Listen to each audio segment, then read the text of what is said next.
अस्सलाम वालेकुम, मैं हूं शाहजेब खानजादा। इमरान खान गिरफ्तार होंगे या नहीं, आज सारा दिन इस हवाले से ड्रामाई पेशरफ्त होती रही। एक अदालत को आज इमरान खान की जमानत पर फैसला करना था, मगर इमरान खान ने इस्लामाबाद हाई कोर्ट से रिलीफ ले लिया। और दूसरी अदालत ने मुसलसल अदम पेशी पर जमानत खारिज की, तो उस पर इमरान खान ने लाहौर हाई कोर्ट से हिफाजती जमानत के लिए रुजू कर लिया है, जहां कल सुबह उनकी दरख्वास्त पर समाअत होगी। ये सारा मामला उस वक्त शुरू हुआ जब आज इस्लामाबाद की इंसदादे दहशतगर्दी की अदालत ने अदम पेशी पर इमरान खान की जमानत खारिज कर दी। इंसदादे दहशतगर्दी की अदालत के जज जवाद अब्बास ने इलेक्शन कमीशन के बाहर एहतजाज से मुताल्लिक केस की समाअत की, जिसमें अदालत ने इमरान खान की इस्तिस्ना की दरख्वास्त भी खारिज कर दी। इंसदादे दहशतगर्दी की अदालत ने आज इमरान खान को 1:30 बजे तक पेश होने की मोहलत दी थी, लेकिन वो मुकर्ररा वक्त पर अदालत में पेश नहीं हुए, जिस पर अदालत ने फैसला सुनाते हुए उनकी जमानत खारिज कर दी। दौरान समाअत अदालत का कहना था कि एक बुलेट इंजरी पर किसी मुल्जिम को इतनी रियायत नहीं दी जा सकती है। अगर इतनी रियायत दी गई तो ये तमाम मुल्जिमान के लिए होगी, और अदालत ऐसी कोई नज़ीर कायम करना नहीं चाहती। बाद में जज राजा जवाद अब्बास हसन ने तहरीरी फैसले में लिखा कि इमरान खान को 10 मुख्तलिफ समातों पर पेशी के 11 मौके दिए, मगर वो पेश नहीं हुए। इमरान खान की जमानत कबल अज़ गिरफ्तारी की दरख्वास्त 24 अक्टूबर 2022 को दायर हुई। इमरान खान को आज भी 2 बार हाजिरी यकीनी बनाने के लिए कहा गया, मगर वो नहीं आए। जमानत के मामले को गैर मुय्यना मुद्दत तक तूल नहीं दिया जा सकता। इमरान खान की तिब्बी बुनियाद पर आज की हाजिरी से इस्तिस्ना की दरख्वास्त मुस्तरद की जाती है। अदम हाजिरी पर इमरान खान की जमानत कबल अज़ गिरफ्तारी की दरख्वास्त भी खारिज की जाती है।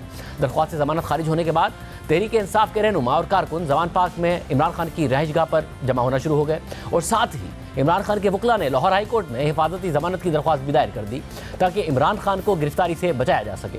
शाम 6 बजे के करीब जस्टिस तारिक सलीम शेख ने दरख्वास्त पर फौरी समाअत की और हुक्म दिया कि इमरान खान को रात 8 बजे पेश किया जाए।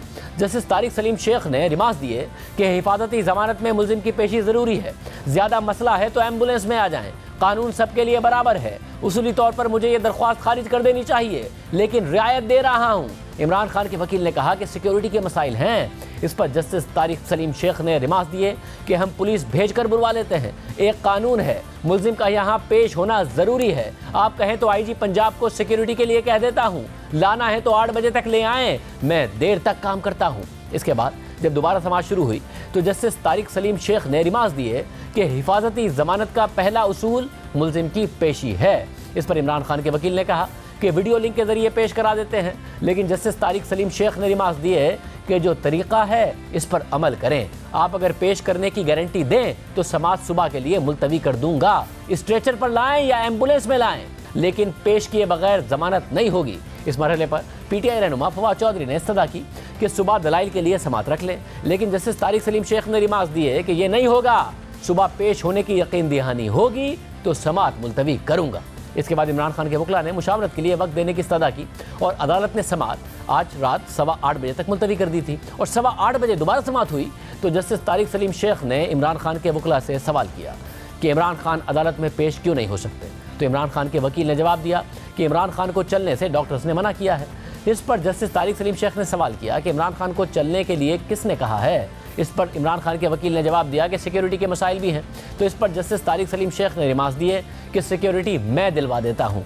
इसके बाद अदालत ने समाअत सुबह तक के लिए मुलतवी कर दी। इस केस का पस मंज़र यह है कि गुज़िश्ता साल 21 अक्टूबर को तोशाखाना रेफरेंस में इलेक्शन कमीशन ने इमरान खान को कौमी असम्बली की उनकी नशिस्त से नाअहल कर दिया था, जिसके बाद उसी दिन तहरीक इंसाफ की कॉल पर मुल्क भर में उसके कारकुन और रहनुमा सड़कों पर निकल आए, इलेक्शन कमीशन के खिलाफ एहतजाज किया। इलेक्शन कमीशन के दफ्तर के बाहर हंगामा आराई भी हुई, सड़कें ब्लॉक की गई और मुख्तलिफ मकामात पर घेराव किया गया।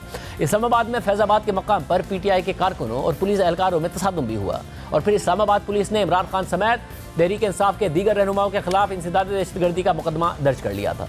और इसी मुकदमे में इमरान खान जमानत पर थे और बार बार तलबी के बावजूद अदालत में पेश नहीं हो रहे थे, और आज भी उनकी जानिब से हाजिरी से इस्तिस्ना की दरख्वास्त दायर की गई थी, मगर अदालत ने यह दरख्वास्त कबूल नहीं की और इमरान खान की जमानत खारिज कर दी। इसके अलावा आज ममनुआ फंडिंग केस में इस्लामाबाद की बैंकिंग कोर्ट की जज रक्षंदा शाहीन ने भी इमरान खान की दरख्वास्त जमानत पर समाअत की। इमरान खान के वकील बैरिस्टर सलमान सफदर ने दलाइल देते हुए कहा कि इमरान खान 70 साल से ज़ायद उम्र के आदमी हैं और वर्जिश की वजह से सुपर फिट हैं। किसी नौजवान को भी गोली लगे तो 3 महीने रिकवरी में लगते हैं। इमरान खान को तो उम्र रसीदा होने पर बायोमेट्रिक से भी इस्तिस्ना है। इमरान खान के वकील ने उनके ज़ाती तौर पर पेश होने के लिए 3 हफ्तों की मोहलत मांगी। वकला के दलाइल मुकम्मल होने के बाद अदालत ने हुक्म दिया कि इमरान खान आज ही अदालती वक्त ख़त्म होने से पहले यानी 3:30 बजे तक पेश हो। लेकिन इस हुक्म के खिलाफ इमरान खान ने फौरी तौर पर इस्लामाबाद हाई कोर्ट से रुजू कर लिया, जहां जस्टिस मोहसिन अख्तर कियानी और जस्टिस तारिक जहांगीरी ने फौरी समाअत करते हुए बैंकिंग कोर्ट को 22 फरवरी तक इमरान खान की दरख्वास्त जमानत पर फैसले से रोकने का हुक्म जारी कर दिया।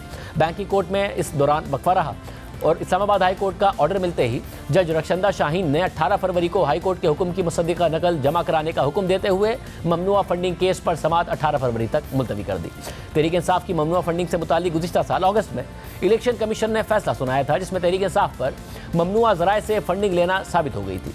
इलेक्शन कमीशन के इस फैसले के बाद FIA ने अलग से तहकीकात शुरू की थी और इमरान खान समेत तहरीक इंसाफ के दीगर रहनुमाओं के खिलाफ फॉरेन एक्सचेंज रेगुलेशन एक्ट के तहत मुकदमा दर्ज कर लिया था।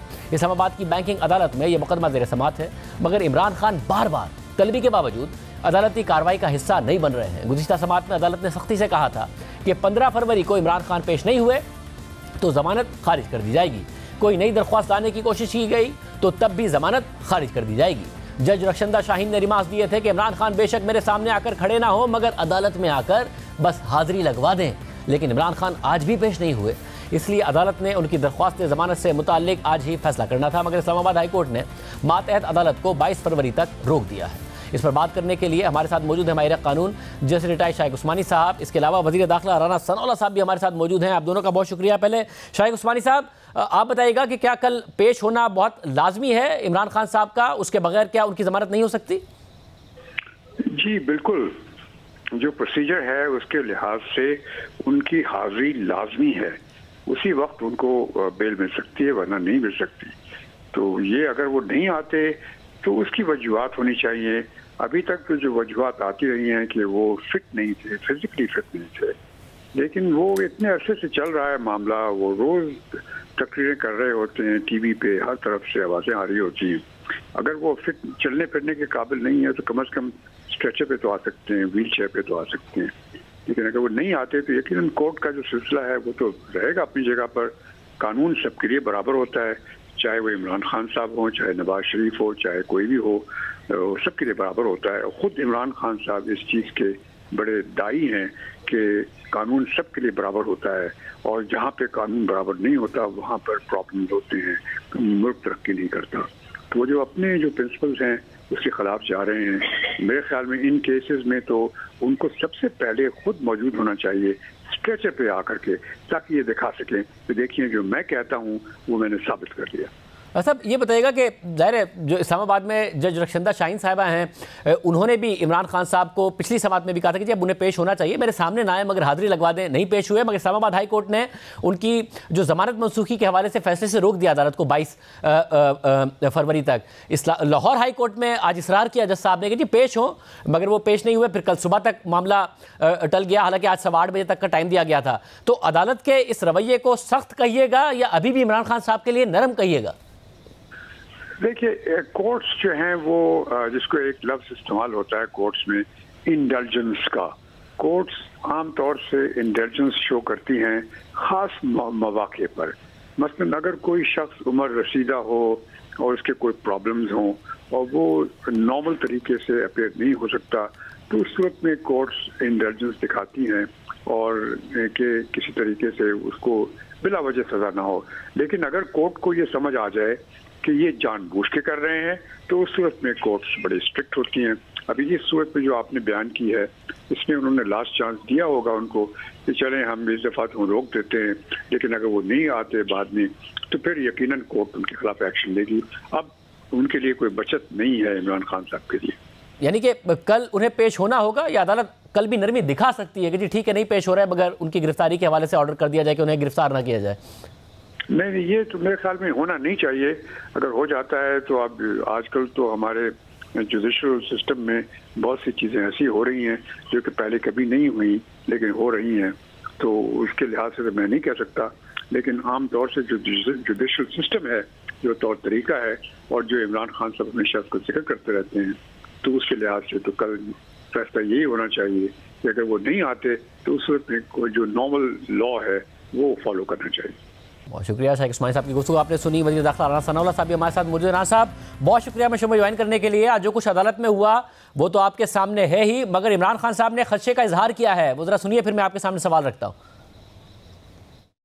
जो भी इनके बैकर्स हैं ये समझ जाएं कि इनके पास कोई अगला आगे का रास्ता नहीं है। इनका सोल्यूशन ये है कि इमरान खान के ऊपर 60 FIR काट दो, पीटीआई के लोगों को जेलों में डालो और इस तरह करो कि जब वो बिल्कुल पार्टी उनकी टूट जाए तो फिर इलेक्शन करवाओ। वो होने नहीं लगा तो सिर्फ और सिर्फ इमरान खान को बाहर करने के लिए मुल्क को तबाह ना करें। और जिस तरह आगे प्लान बन रहा है, ये जो भी लोग समझ रहे हैं कि इससे वो अपनी जाती फायदा उठा देंगे, वो मुल्क को डुबो देंगे, इसलिए हम जेल भरो तहरीक की पूरी तैयारी करें। मैं अनाउंस करने वाला हूं क्योंकि मुझे अभी तक कोई नियत नहीं नजर आ रही इनकी आइन के ऊपर चलते हुए 90 दिन में इलेक्शन करवाने की।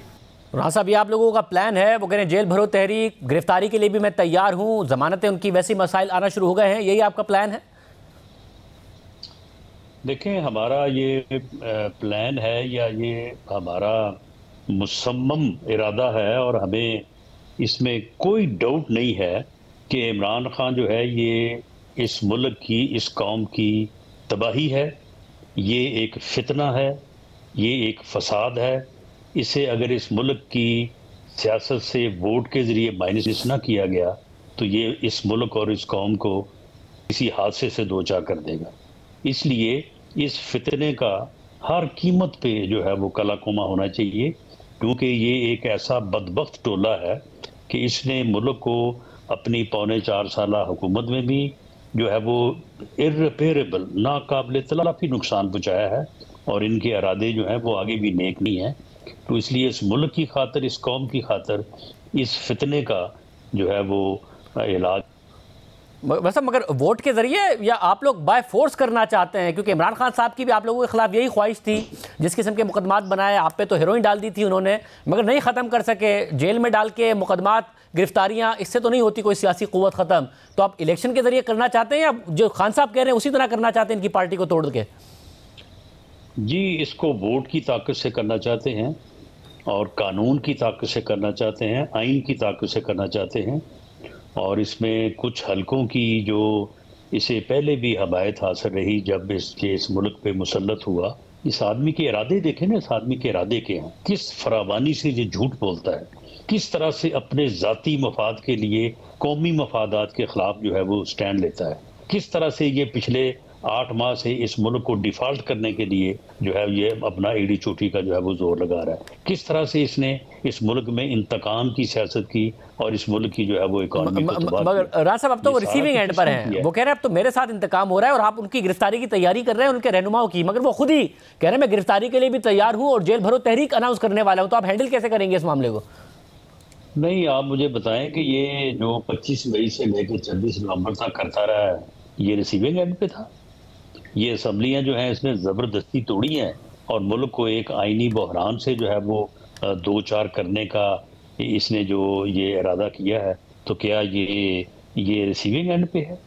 ये जो है ये बिल्कुल ये अग्रेसिव एंड पे है और ये फितना है। और ये जो आप मुझे बताएं कि अब ये 2 असम्बलियों के इलेक्शन अब होंगे तो उस रिजल्ट को कोई तस्लीम करेगा? उसे को फेयर तस्लीम करेगा? कौन करेगा? कोई नहीं करेगा। और उसके बाद जो जनरल इलेक्शन होंगे उसको कौन तस्लीम करेगा? यानी ये जो आइन की स्कीम है, जो मुस्तकिल जो है ये आइन का तकाजा है, उसको जो है वो ये डिस्टर्ब करने के ऊपर तुला हुआ है। इसमें जबरदस्ती जो है वो असम्बलियां तोड़वाई हैं। ना कोई वजीर आला तोड़नी चाहता था, ना कोई मेंबर जो है वो तोड़नी चाहता था। मगर ऐसा धर्म इंसान जो है ये अगर मुल्क की सियासत में होगा तो क्या बनेगा इस मुल्क? तो राज साहब, जो भी आप बातें कर रहे हैं, जाहिर है आप वाज़े तौर पर तो नहीं कह रहे हैं, मगर इमरान खान साहब की यही खदशात हैं कि ये हमें ख़त्म करना चाहते हैं, बाय फोर्स ख़त्म करना चाहते हैं, मेरी पार्टी तोड़ना चाहते हैं, इलेक्शन नहीं चाहते हैं। तो आप भी अप्रैल में इलेक्शन नहीं चाहते हैं, मगर शायद वो आपके हाथ में नहीं और आपको लड़ने पड़ेंगे किसी भी सूरत इलेक्शन। नहीं, देखें, जो सूरत हाल है उस सूरत हाल की निशानदेही करना हमारा फ़र्ज़ है। अगर ये फितना जो है ये कल को इस मुल्क की तबाही का बायस बनता है तो हमें तो जो है ना वो हुक्म अज़ान ला इलाहा इल्लल्लाह, हमें तो अपनी सही बात जो है वो करनी चाहिए ना, कौम के सामने रखनी चाहिए। मैं ये इलेक्शन जो है ये इस मुल्क में अफरा तफरी लेके आएंगे, अनारकी लेके आएंगे।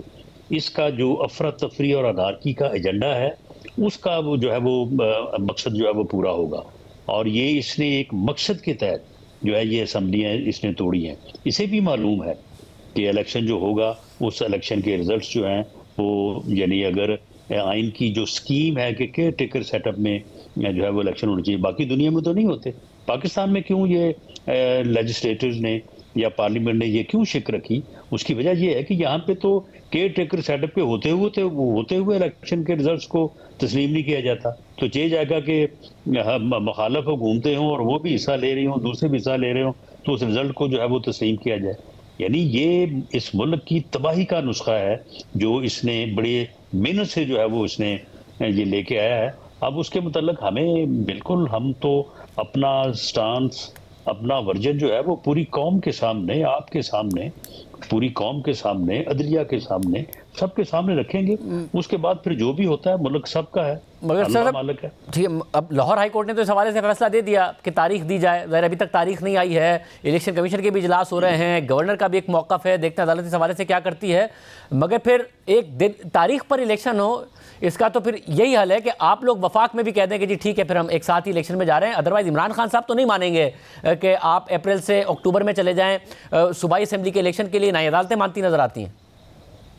यानी पूरी कौम को एक आदमी जो है वो अपनी जिद, अपनी हठधर्मी और अपनी गुंडागर्दी के से जो है वो आगे लगा ले और पूरी कौम जो है वो आगे लग जाए। यानी पहले दोनों असेंबलियां जो है वो इसने बदमाशी से और हठधर्मी से चढ़वाई हैं। आपने जिस तरह से ये सारा वाकया हुआ है, आपको पता है कि जब ये आया इंसानों का समुंदर लेके, दावा इसने किया था मैं पिंडी जा रहा हूँ, जब ये वहाँ एयरपोर्ट पे रुका रहा और इसे इंतज़ार करना पड़ा, जब ये हेलीकॉप्टर पे आया तो इसने फिर जायजा लिया कि मैं देखूं कि कितने लोग, कितना समुद्र इकट्ठा है। वहां पे खुद था ही कोई नहीं। तो उस बाद इसने जिद में आके कि ये दोनों हुकूमतें जो हैं इन्होंने कुछ ही नहीं किया और इन्होंने जो है वो लोग नहीं लेके आए, तो इसने जो है वो अग्रेशन में आके, गुस्से में आके जो है वो असम्बलियों को इसने जो है वो तोड़ा। तो इस आदमी के आगे पूरी कौम अगर इस तरह से जो है वो इसके आगे दौड़ना शुरू कर देगी तो फिर तो ये जो है वो इस कौम को डबो के छोड़ेगा। मगर आज उन्होंने कहा है कि मुल्क बंद कर सकते हैं, हम सबसे बड़ी जमात है, मुल्क बंद कर सकते हैं, मगर इससे मुल्क का नुकसान होगा, इसलिए हम नहीं चाहते कि हम सड़कों पर आए। शाहजेब ये 25 को भी, मई को भी यही दावे करके आया था और इसको इस जिस तरह से निकाला था यहाँ से, ये आपके इल्म में है। 26 को भी ये इंसानों का समुद्र लेके आने का दावा करके आया था। मैं जाती तौर पे मैं इस बात की जिम्मेदारी लेता हूँ, इसकी ऐसी तैसी ये बंद करके दिखाए मुझे। आप कह रहे हैं कि अगर सड़कों पर आना है तो आ जाएं? गवर्नमेंट जो है अगर 25 आए ये सड़कों पे ऊपर, आए ये सड़कों के ऊपर, इसका वो इलाज हम करेंगे कि ये याद करेगा। ये अच्छा, मगर भूल है इसकी, ये हुकूमत की मैं समझता हूँ कि हुकूमत ने 25 मई को भी मेरी रिक्वेस्ट को ना मान के जो है वो, मैं आज भी कहता हूँ कि गलत किया। और 26 जो है वो नवंबर को भी अगर ये आता इस्लामाबाद की तरफ तो इसको मालूम हो जाता। मैं बिल्कुल मैं अब ईमान की हद तक समझता हूँ कि ये आदमी जो है ये इस मुल्क के लिए फितना है। इस आदमी को जो है वो अगर आप वोट की ताकत से माइनस नहीं करेंगे, ये ना इस मुल्क में जमहूरियत चलने देगा, ना इस मुल्क में जो है वो डेमोक्रेटिक सिस्टम चलने देगा। ये आदमी इस मुल्क की तबाही का बायस बनेगा। ये बात मेरी आज नोट कर लें। अब कल को हालात का पता नहीं है कि हालात किस तरफ जाते हैं, लेकिन ये मेरी बात आप नोट कर लें। और राना साहब, क्या गिरफ्तारी का आप इरादा रखते हैं, क्योंकि उनकी जमानतों में मसाइल आना शुरू हो गए हैं? क्या आपका वाकई इरादा है इमरान खान साहब को गिरफ्तार करने का? जी बिल्कुल मैं इरादा रखता हूँ, लेकिन मैं आखिर वज़ीर-ए-आज़म की डायरेक्शन का और हुकूमत की इजाज़त का पाबंद हूँ। लेकिन मैं समझता हूँ कि ये आदमी जो है इसको सॉर्ट आउट करना चाहिए, वरना ये असम्बलियाँ इसने तुड़वाई हैं। अब ये आगे कोई ना कोई और देखें, डिफॉल्ट के लिए ये इसने कितनी कोशिश की है। अब शौकत तरीन को कहते हैं ये बुजुर्ग आदमी है कि उसको ये ना कहा जाए, वो ना कहा जाए। जो हरकत उसने की है, अगर उसकी कामयाबी हो जाती और वोट डिफॉल्ट कर जाता, कौन जिम्मेदार था? और वो हरकत उसने किसके कहने पे, इसके कहने पे की। जैसा मगर जो गलत काम किए हैं उस पर ट्रायल हो सकता है ना राना साहब, क्योंकि आपने गिरफ्तार करके देख लिया, आप लोग तो खैर लंबा आप लोग किसी किस्म मगर आसफ आप तो देखें ना, आप लोग तो साल साल गिरफ्तार रहे, 6-6 महीने गिरफ्तार रहे, बहुत बुरे हालात में आपको गिरफ्तार रखा गया, मगर आप लोगों का कुछ नहीं बिगड़ा। आप लोगों ने अभी जो इनकी गिरफ्तारियां की हैं, कोई 5 दिन, कोई 8 दिन, कोई 10 दिन, उससे आप लोगों को क्या फायदा हो गया या उनका क्या बिगड़ गया? तो गिरफ्तार करके क्या होना है? ट्रायल कीजिए, अगर कोई आपको लगता है मुकदमे में कोई मेरिट नजर आती है आपको। नहीं, ट्रायल जो है वो जो भी इसने किया उसका जो कानून के मुताबिक मुकदमा बनता था वो हमने किया, वरना इसके ऊपर जो है कोकीन डाली जा सकती है। पीता है रोज ये कोकीन जो है वो, ये अपना जो है आइस पीता है ये, वो इसके ऊपर जो है वो डाली जा सकती है। लेकिन हम तो जो है वो उस हद तक हुकूमत जाने को तैयार नहीं है। किरदार इस आदमी का सारा मामला जो है वो किसी से ढका छुपा है कोई। मतलब ये आपके इल्जामात है, तहरीक इंसाफ के लिए प्लेटफॉर्म हाजिर है, इमरान खान साहब के लिए प्लेटफॉर्म हाजिर है, अगर वो इस बात का मौका देना चाहे। नहीं, इसका ब्लड टेस्ट करवाएं, चले अगर इसका ब्लड टेस्ट करवाएं, अगर ये कोकीन और जो है ये अपना आइस का ये एडिक्ट ना निकले तो आप जो है मैं इस्तीफा देने को तैयार हूँ। राज साहब अगेन ये आपके इल्जामात है, मैं तहरीक इंसाफ को दावत है इस प्रोग्राम में, इमरान खान साहब को अपना मौका देना चाहे दे सकते हैं, मगर राज साहब मगर मैं आदमी कोकीन पी के जो है ये अपना मुल्क को जो है वो तबाही की तरफ जो है वो लेके जाना चाहता है, और पूरी कौम जो है वो बिल्कुल जो है वो खामोशी से जो है वो इस तमाशे को देखे, और हमारे अदारे जो हैं वो भी इसमें जो है वो अपना रोल अदा न करें। आप मुझे बताएं कि आज जो बेल और जो रिलीफ इसको इस्लामाबाद हाई कोर्ट से दिया गया है, कोई है कोई बात करने वाली है इसकी? मुझे मिसाल दिखाएं, पूरी दुनिया में मिसाल दिखाएं, या पाकिस्तान में मुझे 74-75 सालों से जो है मुझे इसकी कोई मिसाल दिखाएं। ये कितना मायूस कौन है, ये कितनी जो है वो तो राजा फिर आप ये जो आप मायूसी का इजहार कर रहे हैं, अगर आपने गिरफ्तारी की कोशिश की भी तो नजर आ रहा है ना आपको कि 3-4 दिन से ज्यादा आप गिरफ्तार रख नहीं पाएंगे। ये वो वाला माहौल नहीं है जो आप लोगों के केस में था कि 6-6, 8-8 महीने, साल जमानत नहीं होती थी। तो फिर आपने क्या हासिल कर लेना है इमरान खान साहब को? आप मेरिट पर ही फिर केस चलाइए, क्यों गिरफ्तार करना है? देखें शाहजाद, मेरिट पे केस भी जो है वो चलेंगे, ये तोशा खाना मेरिट पे चल रहा है ना, वो टेरियन वाइट का भी मेरिट पे चल रहा है, मेरिट पे भी चलेंगे। और बाकी मामला ये है कि हमें अपना जो रोल है वो अदा करना चाहिए इस मुल्क की खातिर, इस कौम की खातिर। बाकी उसमें जो भी फिर नतीजा आता है तो वो जिम्मेदारी तो फिर सब है। अगर इस तरह का रिलीफ इसको दिया जाएगा और अगर इस तरह से जो है वो इसको लाडला बना के जो है वो इसको मुल्क को तबाह करने के लिए जो है वो इससे खेल खिलवाया जाएगा, तो फिर इसकी जिम्मेदारी जो है वो सब पे ही होगी। ये मुल्क कोई अकेला हुकूमत का या मेरा या आपका तो नहीं है, सबका है। वैसे यानी जो इस वक्त जैसे मामला चल रहे हैं, आपको इमरान खान साहब के खिलाफ कोई फैसला आता नजर नहीं आ रहा है, इसलिए आप गिरफ्तारी चाहते हैं? आपको नहीं लगता कि चाहे टीरियन वाइट का केस हो, दीगर केसेस हो, उसमें उनके खिलाफ कोई कन्विक्शन होगी, चाहे वो ममनुआ फंडिंग का केस हो, कोई कन्विक्शन नहीं नजर आ रही है आपको? शाहजेब आप मुझे बताएं कि जो टीरियन वाइट है, कोई शक है कि वो इसकी बेटी नहीं है? और अगर वो इसकी बेटी है तो ये तो फिर ये कहता था रियासत मदीना में तो फिर इसका अंजाम संसारी है। ऐसे बंदे को संसार होना चाहिए इसको। ऐसा मगर फैसला तो शक है इसमें, इसमें शक है। जमाइमा खान साहिबा ने भी अभी इंटरव्यू दिया है जिसमें उसने भी कहा है, उन्होंने भी इस बात का जिक्र किया, मगर फैसला तो अदालतों ने ही देना है ना। मैं ये कह रहा हूँ आपको अदालतों से फैसले की उम्मीद नहीं है? नहीं तो चले फिर अदालतों ने अगर फैसला करना है तो फिर मैं ये तो नहीं कहता कि हमने करना है, अदालतों ने ही करना है।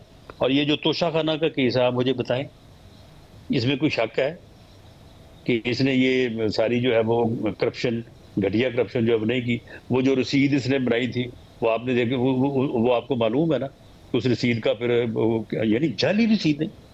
मतलब मैं फिर ये कह रहा हूँ साहब, अगर आप कन्विंस होते कि इन केसेस में फैसला उनके खिलाफ आ जाएगा तो फिर गिरफ्तारी की जरूरत ना महसूस करते। जब आप इतने कन्विंस है कि आपने गिरफ्तार करना है तो या तो आपने हिसाब बराबर करना है, फिर आपको लगता है कि इनकी कन्विक्शन होनी नहीं है।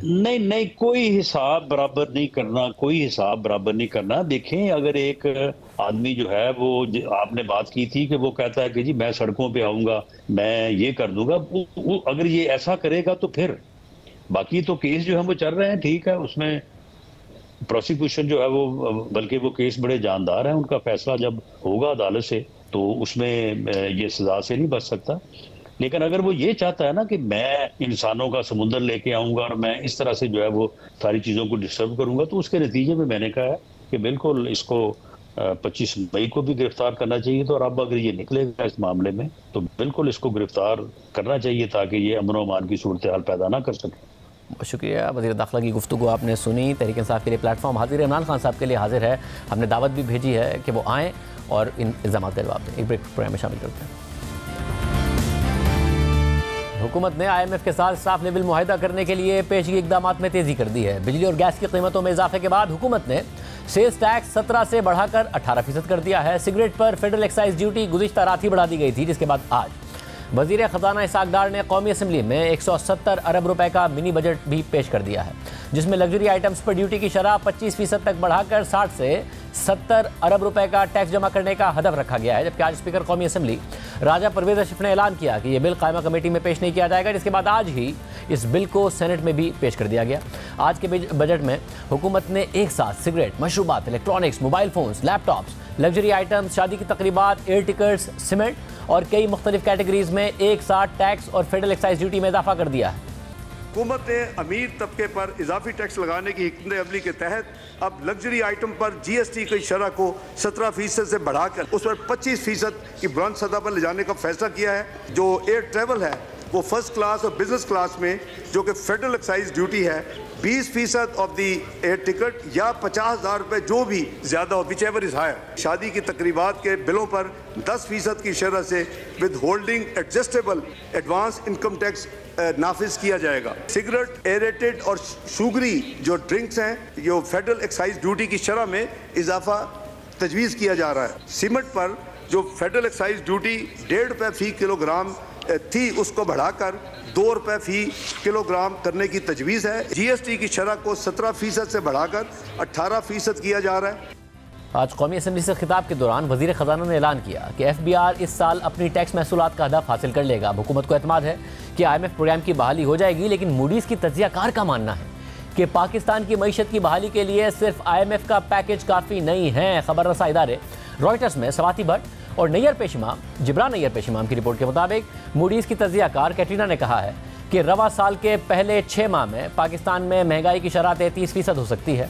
सिर्फ IMF के पैकेज से पाकिस्तान की मईशत बहाल होने का इम्कान नहीं है। मईशत की बहाली के लिए सिर्फ IMF का बेल आउट पैकेज काफ़ी नहीं है। पाकिस्तानी मईशत को मुसलसल और हकीकी तौर पर मजबूत और मुस्तकिल मुआशी मैनेजमेंट की ज़रूरत है। लेकिन एक ऐसे वक्त में जहाँ मुल्क के ज़र मुबादला के ज़खायर $3 अरब से भी नीचे गिर चुके हैं और सिर्फ 2.5 हफ्तों की दरामदाद के लिए काफ़ी हैं, वहाँ IMF प्रोग्राम के साथ साथ दोस्त ममालिक की भी इमदाद ज़रूरी है। उनके तरफ से इजाफी डिपॉजिट्स की ज़रूरत है जिनकी अभी तक यकीन दहानी नहीं कराई गई है। दूसरी जानिब जैसे जैसे IMF प्रोग्राम के करीब जा रही है हुकूमत, वैसे वैसे इंटरबैंक और ओपन मार्केट में रुपए की कदर में बेहतरी आ रही है। इंटरबैंक में डॉलर ₹1.96 सस्ता होकर आज 265 रुपये 38 पैसे का हो गया है, जबकि ओपन मार्केट में डॉलर ₹2.5 सस्ता होकर 268 रुपये 5 पैसे का हो गया है।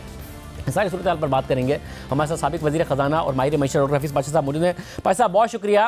पाशा साहब ज़ाहिर है 170 अरब रुपए के इजाफी इक़दामात, मिनी बजट आया, टैक्स लगाए गए हैं, मगर आप नहीं समझते कि बात तो टैक्स रिफॉर्म्स की होती है, वो कहीं पे भी नज़र नहीं आते। IMF की शराइत पूरी करने के लिए, टैक्स अहदाफ पूरे करने के लिए जो पहले से एरियाज़ हैं वहाँ पर टैक्स लगा दिया हुकूमत ने। जहाँ रिफॉर्म्स हो सकते हैं, टैक्स रेट बढ़ सकता है, वो वैसा का वैसे छोड़ दिया।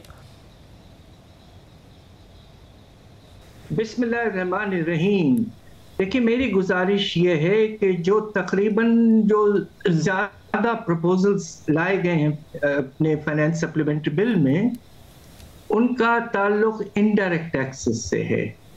अब आप ये देखिए कि सेल्स टैक्स के निज़ाम में रेट जो है वो 17 से 18% कर दिया गया है और बहुत से दूसरे आइटम्स पे भी लगा दिया गया है।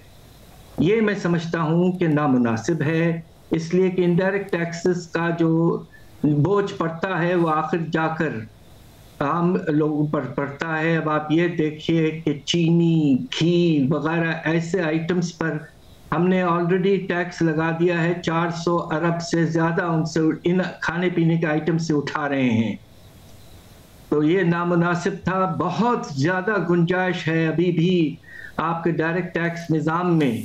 आप उसमें जो आपने बेशुमार रिलीफ, रिबेट्स, कंसेशंस और लोअर टैक्स रेट्स रखे हुए हैं, उनको आपको तब्दील करना चाहिए था। इसलिए कि इस वक्त जो आम शहरी है वो बेचारे बहुत बुरी तरह से मुतासिर हो रहे हैं अफरात ज़र से।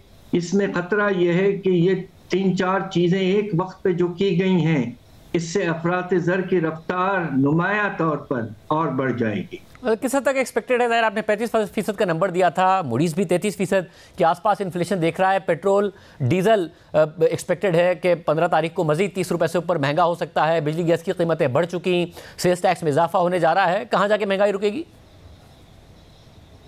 मेरा अंदाजा इससे कुछ ज्यादा है। मैंने पहले भी इन एंटिसिपेशन इस पे हमने रिसर्च किया और हमारा अंदाजा यह है कि कम से कम 35% हो जाएगा और बहुत तेजी से हो जाएगा, इसलिए कि जो नामुनासिब चीज की गई है वो ये है कि एक वक्त पर सारे इक़दाम लिए गए हैं, जबकि ये जो प्रोग्राम सितंबर के बाद आपके पास 3 महीने थे, आप कम से कम उस वक्त तो एक आहिस्ता आहिस्ता सब करते ताकि एक वक्त पर सारा बोझ ना पड़ जाए।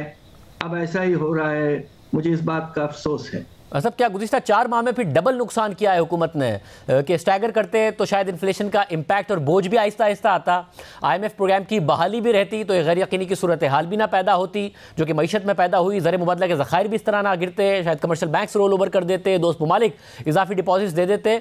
तो डबल नुकसान किया हुकूमत ने जो फैसलों में ताख़ीर की। बिल्कुल आप ठीक कह रहे हैं। ये मैं समझता हूँ विद ऑल ड्यू रिस्पेक्ट्स हुकूमत की नामुनासिब पॉलिसी थी कि उन्होंने तकरीबन अक्टूबर के बाद से कुछ भी नहीं किया। और अब आप देखिए कि कितने अरसे से हमारे गैस की निर्खों में इजाफे की ज़रूरत थी, वो पेंडिंग रखा गया। ऐसे बहुत से पॉलिसीज थे। एक्सचेंज रेट पॉलिसी को आर्टिफिशियली लो रखा गया और उसके नतीजे में इंपोर्ट की डिमांड बढ़ गई, तो उसकी वजह से LCs को खोलने का सिलसिला आपने बंद कर दिया, उससे सनती पैदावार को नुकसान हुआ है। अब आपको मैं बड़ी इंटरेस्टिंग बात बताता हूँ कि एक बड़ी अच्छी खबर आई है। आज के जो इंडस्ट्रियल प्रोडक्शन के फिगर्स आए हैं, बड़ी खुशी की बात यह है कि फर्नीचर के जो इंडस्ट्री है उसमें 600% इजाफा है। माशाल्लाह, लग ये रहा है कि लोग बैठना पसंद कर रहे हैं ज्यादा। इसको अगर आप निकाल दें तो आपकी सनती पैदावार में 5% से ज्यादा कमी आ चुकी है। मतलब पहले दशक हजार कर चुके हैं मनफी ग्रोथ का, तो फिर क्या इस साल नेगेटिव ग्रोथ होगी और किस हद तक हो सकती है? जी, मैंने पहले लिखा है और कहा है कि सैलाब की वजह से और ये जो ना मुनासिब इंपोर्ट रिस्ट्रिक्शंस किए गए, अब जो कॉस्ट पुश इन्फ्लेशन आएगा बेतहाशा, और फिर जो एक्सपोर्ट्स को जो इंसेंटिव्स देते थे हम, वो सारे विड्रॉ कर दिए गए हैं। फिर साथ साथ आपने सरे सूद को बहुत बढ़ा दिया, इन्वेस्टमेंट कम हो जाएगा। ये सारे चीज़ें मिला लें तो मनफी होना मेरे ख्याल से तो वाज़े तौर पर होगा। हमने तो कहा है मनफी 1%, खुदा न खास्ता इससे भी ज़्यादा हो सकता है। मतलब मगर इन तमाम इकदामात के बाद ज़ाहिर महंगाई का एक बहुत बोझ पड़ेगा आवाम पर, एक गैर यकीनी की सूरत हाल अलग पैदा हो गई मईशत में। मगर अब IMF का प्रोग्राम बहाल हो जाता है तो हम खतरे से निकलेंगे या नहीं निकलेंगे? क्योंकि मूडीज की इकॉनमिस्ट का कहना है कि IMF प्रोग्राम की बहाली के बावजूद पाकिस्तान पर खतरा रहेगा, तो फिर खतरे से कैसे निकलेंगे? देखिए, जो हैरत अंगेज बात है कि पाकिस्तान सितंबर से IMF के प्रोग्राम में है और उसके बावजूद ये 3 क्रेडिट रेटिंग एजेंसीज जो है, स्टैंडर्ड, मूडीज और आपके फिच, इन्होंने हमें मुसलसल हमारी रेटिंग गिराते रहे हैं और अब तो फिच ने हमें तकरीबन डिफॉल्ट रेटिंग पे लेके चले गए हैं। तो IMF प्रोग्राम की वजह से अनफॉर्चुनेटली कॉन्फिडेंस में इसलिए इजाफा नहीं हुआ कि रिजर्व्स में गिरावट आती रही, जबकि IMF के प्रोग्राम में प्रोजेक्शन ये है कि इस साल के एंड में $16 अरब रिजर्व्स होने चाहिए हैं। इस वक्त आपको तो पता है 3 अरब से भी नीचे हैं। IMF प्रोग्राम फिर से अगर शुरू हो जाता है, 9th रिव्यू कंप्लीट हो जाता है, बोर्ड में अप्रूवल हो जाता है और 1.2 अरब डॉलर मिल जाते हैं, तो उससे कुछ पैसे की फ्लो में इजाफा होगा। मगर मुझे अफसोस से फिर कहना पड़ता है कि हम मुश्किलात और ख़तरों से अभी भी नहीं निकल पाएंगे। अच्छा, एक तरफ पहले ही हम देख रहे हैं कि लार्ज स्केल मैन्युफैक्चरिंग का क्या हाल है, फिर दूसरी तरफ शरह सूद पहले इतनी बुलंद है, मगर अगर महंगाई जाती है 35% पर, तो अभी से इतलात आ रही है कि IMF का ये भी दबाव है कि स्टेट बैंक शरह सूद भी और ज़्यादा बढ़ाए अगर इतनी बुलंद तरीन सतह पर शरह सूद हो, इतनी बुलंद सतह पर इन्फ्लेशन हो, तो क्या इकोनॉमिक एक्टिविटी या बिजनेस एक्टिविटी रह जाएगी पाशा साहब? इस वक्त आपका जो मशीनरी की इंपोर्ट है वो 30-35% कम हो चुकी है। प्राइवेट इन्वेस्टमेंट बहुत बुरी तरह से मुतासिर हुआ है और अब पोजीशन ये है कि प्रोडक्शन, आपने देखा कि मेरा अंदाज़ा ये है कि सनती पैदावार में 5% कमी आ चुकी है। और अब जो इतने बेशुमार किस्म के सख्त इक़दाम किए गए हैं, अब आप मुझको मैं एक चीज़ बता दूं कि श्रीलंका का शरह नमू पिछले साल -11% रहा है। खुदा न खास्ता ऐसी सिलसिला हमारे यहाँ भी ना शुरू हो जाए। वैसे मगर खुदा न खास्ता ये डिफ़ॉल्ट की सूरत में होगा या डिफ़ॉल्ट के बगैर भी आपको लगता है कि इस किस्म की सूरत हाल हो सकती है और IMF का प्रोग्राम अगर बहाल हो जाए तो शायद हम बच जाएं? मेरा नहीं ख्याल है कि डिफ़ॉल्ट के बगैर खुदा न खास्ता हम 11% गिरेंगे, मगर देखिए बात यह है कि अब तो हमारी रेटिंग्स तकरीबन डिफ़ॉल्ट के लेवल पे करीब लाग लिया है, ख़ासतौर पे फिच ने। तो मनफी तो मेरा अंदाज़ा ये, हालांकि वर्ल्ड बैंक कह रहा है कि 2% पॉजिटिव होगा, मगर हमारा अंदाज़ा ये है कि मैंने जो लिखा है बिजनेस रिकॉर्डर में कि मनफी -1 कम से कम होगा। अब शायद खतरा ये कि थोड़ा और भी गिर जाए। बहुत शुक्रिया पाशा साहब की गुफ्तगू आपने सुनी। प्रोग्राम में ब्रेक शामिल करते हैं और आराम पर बात करते हैं। एक केस जो इंसानी हुकूक के हवाले से आलमी सतह पर पाकिस्तान और उसके अदालती निज़ाम के लिए बदनामी का बाइस बना और जिस केस पर आलमी इदारों की नज़रें थीं, आज उसका फैसला सामने आ गया है। 167 पेशियों के बाद पेशावर की इंसदादे दहशतगर्दी की अदालत ने आज जिला वतन समाजी कारकुन गुल अली इस्माइल के वालिदैन प्रोफेसर इस्माइल और उनकी अहलिया को बगावत, दहशतगर्दी की माली मुआवनत और सहूलतकारी के इल्ज़ामात में बरी कर दिया है। जज फजल सत्तार ने इस केस का फैसला सुनाते हुए करार दिया कि प्रोफेसर इस्माइल और उनकी अहलिया के खिलाफ केस साबित नहीं हो सका है। इस फैसले पर गुल अली इस्माइल ने ट्वीट करते हुए लिखा कि 3 साल की हिरासानी और बेशुमार पेशियों के बाद आज पेशावर की इंसदादी दहशतगर्दी की अदालत ने मेरे वालिदैन को बगावत, दहशतगर्दी और रियासत के खिलाफ साजिश के जाली और बदनीयती पर मबनी केसेस में रिहा कर दिया है।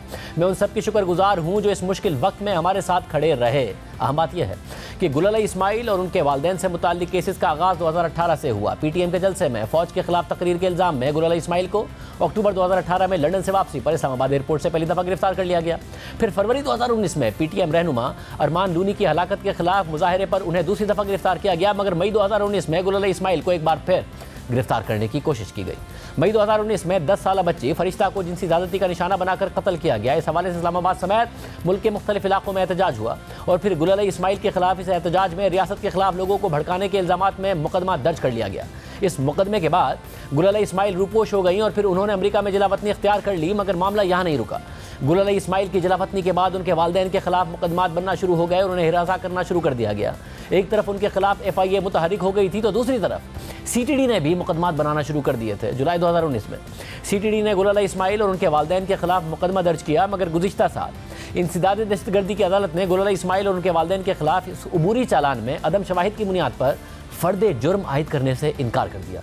लेकिन बाद में CTD ने अदालत में मुकम्मल चार्जशीट और मजीद दस्तावेज़ जमा करवा दिए और इल्ज़ाम आयद किया कि गुल अली इस्माइल और उनके वालिदैन ने दहशतगर्दों को हथियार और साजो सामान फराहम किया, जो 2013 में पेशावर में चर्च में होने वाले हमले में और 2015 में हयाताबाद की इमामिया मस्जिद पर होने वाले हमले में इस्तेमाल किया गया।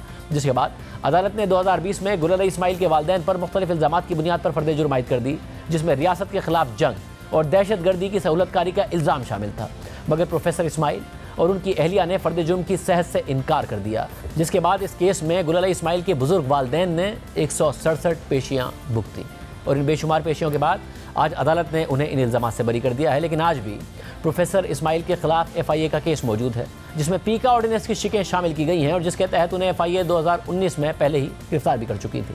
और इस वक्त इंसानी हुकूक के इदारे मुतालबा कर रहे हैं कि फौरी तौर पर प्रोफेसर इस्माइल के खिलाफ उस केस को भी ख़त्म किया जाए। इजाज़त दीजिए, अल्लाह हाफ़िज़।